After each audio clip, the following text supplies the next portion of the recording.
नमस्कार दोस्तों, आप देख रहे हैं केटी विस्टा और मैं हूं कंचन। आज हम बात करेंगे उस बड़ी खबर की जो सीधे जुड़ी है भारत की आर्थिक ताकत और वैश्विक नीति से। भारत ने साफ संदेश दिया है, ट्रेड डील अब जल्दबाजी में नहीं होगी। और ये सिर्फ एक लाइन नहीं है, इसका मतलब है कि भारत अब हर समझौते को अपने फायदे और रणनीति के हिसाब से देखेगा।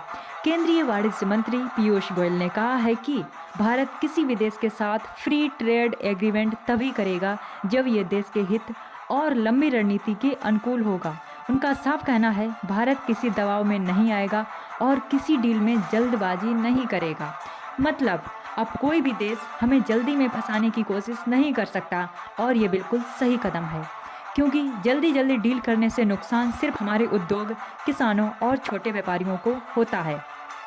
अब थोड़ा समझिए, आज दुनिया में हर देश अपने फायदे के लिए खेल रहा है। हर कोई चाहता है कि उसे सस्ता माल मिले, आसान बाजार मिले और ज़्यादा फायदा मिले।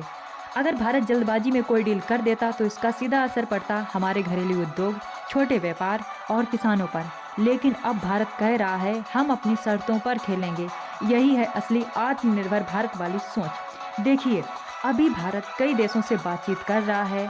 अमेरिका, यूरोप और ऑस्ट्रेलिया के साथ ट्रेड डील्स पर चर्चा चल रही है। लेकिन मंत्री ने साफ कर दिया कि हर डील देश के हित में होगी।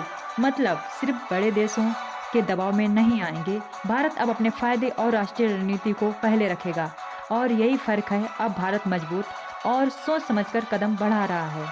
अगर जल्दी जल्दी डील होती तो इसका असर पड़ता लोकल बिजनेस, मैन्युफैक्चरिंग यूनिट्स और किसानों पर। लेकिन अब सरकार कह रही है, हम अपने नियमों और शर्तों के साथ ही समझौता करेंगे। ये कदम दिखाता है कि भारत अब सिर्फ फ़ायदा देखने वाला देश नहीं, बल्कि अपने हित में सोचने वाला देश बन चुका है। अब सवाल ये है, आने वाले हफ्तों में क्या होगा? क्या अमेरिका या यूरोप के साथ कोई नया समझौता होगा, या भारत कुछ और समय लेकर रणनीति और तैयारी करेगा? जो भी होगा, एक बात तय है, भारत अब समझदारी से कदम बढ़ा रहा है, जल्दबाजी में नहीं। तो दोस्तों, यही थी आज की खबर। भारत का साफ संदेश दुनिया को, ट्रेड डील अब सोच समझकर ही होगी, देश के हित में होगी। अगर आपको ये वीडियो पसंद आया तो लाइक से सब्सक्राइब करें। अब मिलते हैं नए वीडियो में नई देश दुनिया की खबर के साथ।